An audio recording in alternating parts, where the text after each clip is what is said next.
The other part of the program, and this is similar, some of you may be aware of extra aircraft and the recruitment of extra aircraft, and that's an example of this, is for job creation or retention. The requirements under that program is they can be any dollar amount up to whatever we can get approved, zero to $500,000, I guess, potentially even more. I can lend $20,000 for each job created or retained in some cases. So for instance, if you had $1 million loan, you would have to have 50 jobs that were created. Typically the period is 12 months, sometimes can go out to 18 that they look at. 51% of those jobs created, or those 50 jobs, which would be 26 jobs, would have to go to low to moderate income individuals. What that means is when you hire employees, there's a little form I have that the employee fills out the form. It will show on there what the guidelines are, and they will say there are 3 people in my household and this is how much income I have. I don't expect you to verify that, and I probably am not going to verify that, but it is possible. So obviously we expect the employee to be honest when they fill it out. So if you hire 50 employees and 26 of them show that they qualify as low to moderate income individuals on the form, then we should be good. The other requirement, another requirement of the program is in order to better use federal dollars, they want these loan amounts to be levered. And what that means is if I lend you $500,000, they would expect $500,000 to come from another source. And that could be a bank loan, a private loan, it could be a grant from the government. It could be equity that you put into the business, either yourself. If you buy an equipment at the same time or doing other things into the business, it can be getting a new partner into the business, and they put a percentage of money into the business. I think what the government's looking at is they're saying, okay, Region 10, if we give you $500,000, we'd like to see $1 million in the economy help. Now that, neither one of those job creation requirements nor the leverage applies to the micro enterprise loan.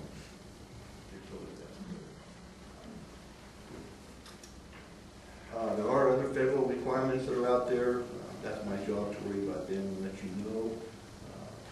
We were going to have a minimum loan amount that says in here $10,000, but since then we found out about the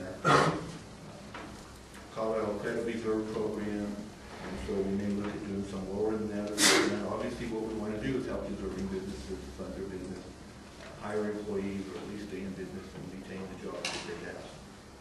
The process for the approval is I will typically look at your application. I do have some information if you want to pick one up. The first page is kind of an overview of our loan program. The second page talks about a business plan, and I typically will want a business plan from you explaining why this is a good deal for your business, how it's going to work. It kind of saves me asking a lot of questions. And then the third page lists a lot of the detail I need, like tax returns or personal financial statements. The CDBG loan program does require that the business owners guarantee the loan, personally guarantee the loan, the owner of the business. Obviously, I think most of you, if you're in the business, have done that before, and it's pretty typical of banks and stuff. And then when we make that money, when it's repaid, it revolves. All of these requirements go away once the money is repaid and revolved, and we can make it without the job creation requirements at whatever rate we want to make the loan at.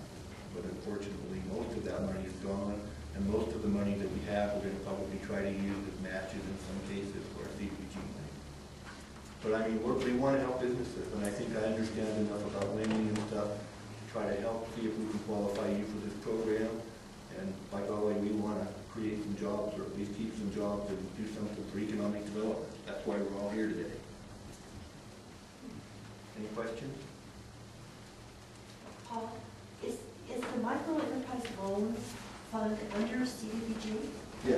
Okay, so it's all, but separate parts of it. Yeah, one program is to, the way I just defined it, I guess myself, is one program is to help low to moderate income entrepreneurs, and the other program is to help low to moderate income individuals get jobs and get hired. Yes. So for either one of these, job retention or micro enterprise, does the borrower need to give you financial statements annually then, so you can track how your money's doing? Typically, that's what I do. I did leave out one little part, and that is, sit back there. We do have a business loan fund committee. Once I look at the loan and decide that it's a good loan, I will do a loan write-up, present it to them. Usually we do that within a fairly short period of time. If it is over $100,000, well, even the ones underneath, then they have to go to the state. The one less than $100,000 has to be approved by the state CDBG business manager in OADIT's office. The one over $100,000 has to go to OADIT's finance review committee, and they have to approve it. Such in the case of extra aircraft, they have to go to my loan committee. They have the right to approve or decline, and then it goes to the OADIT finance review committee, and they have the right to approve or decline. And how long might that take? Well, once you give me everything, probably I can go through your loan stuff in a couple of weeks. If I need anything else, ask for it. It will probably take me a week to get it out to once I have it loaded up, to get the meeting set up and stuff done. With the state, that's difficult. I had one recently that I did that I sent them the application and it got approved very quickly, and it took me about a month to get the money, for whatever reason. And then the money comes to a government entity, because since it's federal money, I have to go from government to government, and then we're the sub-grantee, and it took me a week to get it from the government. So it does take a little time, and that's very typical for government programs. So I suggest if you're thinking about needing some money, you apply as soon as possible and give us as much lead time so we have your money when we need it. Paul, you mentioned having to have a business plan as a part of this evaluation. Does Region 10 have any programs to assist with business plans? Not really. The kind of the way that the state sets it up, I can't help you with that, and I have some guidelines for things I need because I need that information in my application to the state. But typically the Small Business Development Center is the one that does that within the area. I think there's a really good one down in Durango you may be familiar with. The one here is out of Gunnison. The information is on this application packet. Contact them. The lady, the executive director, is in Gunnison, but she has several people in Montrose and even up in San Miguel counties that are kind of counselors for her. They can help you with that. But it's really important for me to get a business plan, unless it's an existing business and it's pretty easy to see what we're doing, because there's lots of things going on within a business, your ability of managers, your financial information, your competition, lots of things that are going on that I need to understand to feel comfortable that it's going to be good for everybody. There are actually a lot of good software packages, maybe not a lot, but several good software packages which guide people through the thought processes of what should go into a business plan. So for $50, you ought to have a computer. Region 10, Paul talked about using the Enterprise Center as a business incubator, and I think we would like to get into that more. Unfortunately, like everybody else, there's not a lot of money out there to do that. So if we can find some funding and some sources, we would like to get involved with that a little bit more, both ourselves and through SBDC. Is that correct, Paul? That's right. So, it's an important part of a business.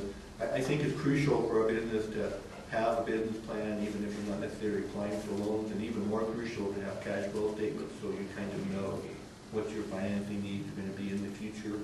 And even if it's just somewhat of a guesstimate, as time goes by, as you compare your actual to your guesstimates get better and better and better. And it really helps your business. Can you repeat your last name? Dunford. My stuff is also on the brochure back there, Paul Dunford. I just might point out that, in case you're not a really fast writer, all the information on these programs are in the various brochures at the back of the room, including business cards for Paul, Rona, and myself. If you have any questions about this, if you need a referral to the Small Business Development Center in Gunnison, we'll be happy to help you with that. Just give us a call. We appreciate Senator Whitehead putting this on so we can get our information out there. I really appreciate you being here because I've had a lot of questions about it, and I found out that a lot of these groups work together already, and my intent was just to help get that information out.